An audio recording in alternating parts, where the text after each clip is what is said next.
On a routine red-eye flight, a woman dozed peacefully in row 12, unnoticed by fellow passengers, until the captain's voice crackled over the intercom, desperately seeking a pilot, and her quiet presence became the key to everyone's survival. The hum of the airplane engines was a steady drone, lulling most of the passengers into a restless sleep. It was a late-night flight from Chicago to Seattle, a 3.5-hour journey that had already been delayed by an hour due to mechanical check. The cabin was dim, the overhead lights turned low, and the flight attendants moved quietly through the aisles, checking on the few passengers still awake. In row 12, seat C, Sarah Mitchell sat with her head resting against the window, a thin airline blanket draped over her lap. Her eyes were closed, her breathing even, and to anyone passing by, she was just another traveler trying to catch a nap. Sarah was 42, a black woman with short cropped hair, and a calm demeanor that rarely drew attention. She wore a simple sweater and jeans, her carry-on bag tucked under the seat. No one on the flight knew her story. Not the businessman in the aisle seat scrolling through emails, nor the young couple across the aisle sharing earbuds. Sarah preferred it that way. She wasn't one for small talk, especially not about her past. The flight had been uneventful for the first hour, cruising at 35,000 feet. The captain, John Delaney, a seasoned pilot with over 20 years of experience, had given the usual announcements before takeoff. Weather in Seattle was clear.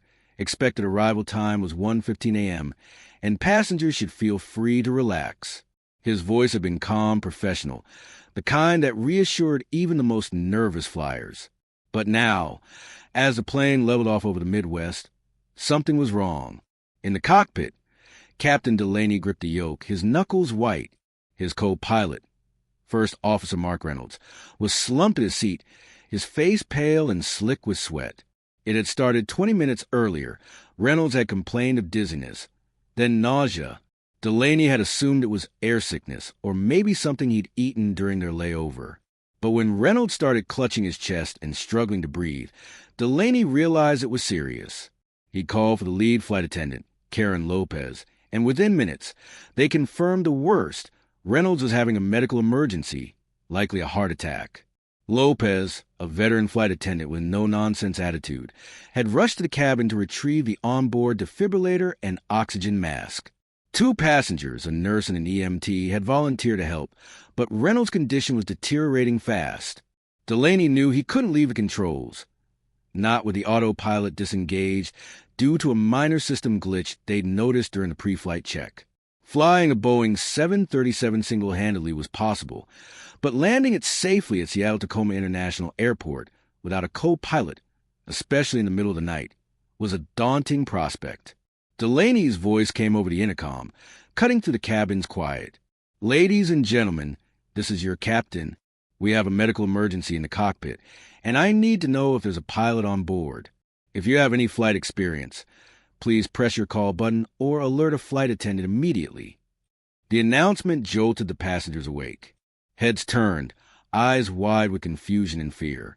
The businessman in row 12 looked up from his laptop, muttering, "A pilot? What's going on?" The couple across the aisle pulled out their earbuds, exchanging worried glances. In row 12, seat C, Sarah's eyes opened. She sat up slowly, her blanket slipping to her lap. She didn't press the call button right away. Instead, she listened, her expression unreadable. In the galley, Lopez and another flight attendant, Emily Chun, scanned the cabin, hoping someone would respond.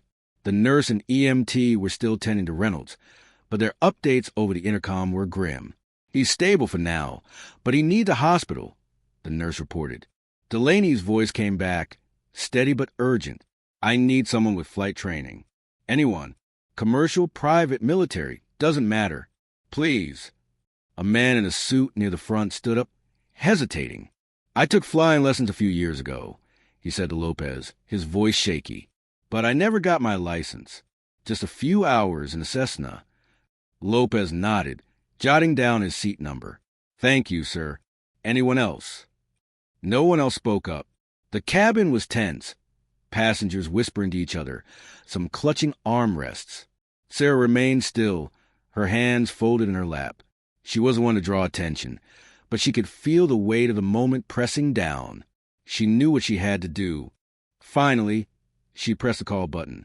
The soft ding caught Lopez's attention, and she hurried down the aisle. "Ma'am, do you have flight experience?" Lopez asked, her voice low but hopeful. Sarah nodded. "I'm a pilot, retired Air Force, flew C-17s, and trained on commercial jets. I've got about 4,000 hours, including some time in simulators for the 737. Lopez's eyes widened. "You're serious?" Sarah's tone was calm, matter-of-fact. "Yes, I can help." Lopez didn't hesitate. "Come with me, please."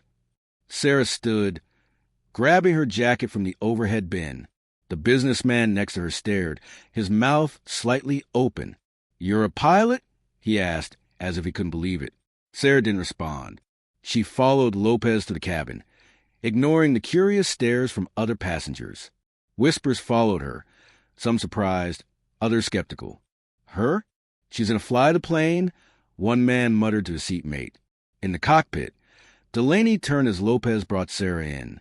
Reynolds was still in the co-pilot's seat, now hooked up to oxygen, the nurse monitoring his pulse. Delaney's face was strained, but he managed a nod. "Ma'am, I'm Captain Delaney. You're a pilot." "Sarah Mitchell," she said, her voice steady. "Retired Air Force, 12 years. Flew cargo planes, mostly, but I've got commercial training and 737 simulator experience. I'm not current, but I know the systems." Delaney didn't have time to question her credentials. "That's more than I've got right now. Can you take the co-pilot seat?" Sarah nodded. "Let's get him out of there first." The EMT and nurse carefully moved Reynolds to the floor, securing him with blankets and the oxygen mask. Sarah slid into the co-pilot seat, her hands moving instinctively to the controls. She scanned the instrument panel, her eyes darting over the altitude, airspeed, and navigation displays. "Autopilot's off?" she asked. "Yeah," Delaney said, his voice tight. "Minor glitch during pre-flight. I've been hand flying since we hit cruising altitude." Sarah nodded, her mind already working through procedures. "Okay, let's run through the approach checklist. You're landing at SeaTac, right?" Delaney blinked, surprised by her calm authority. "Yeah, runway 16C, if we can make it." "We'll make it," Sarah said, her tone leaving no room for doubt. For the next hour, Sarah and Delaney worked together, their voices steady as they communicated with air traffic control. Sarah's hands moved with precision, adjusting the radio, monitoring the fuel levels, and double-checking the navigation settings. She needed to think about the procedures.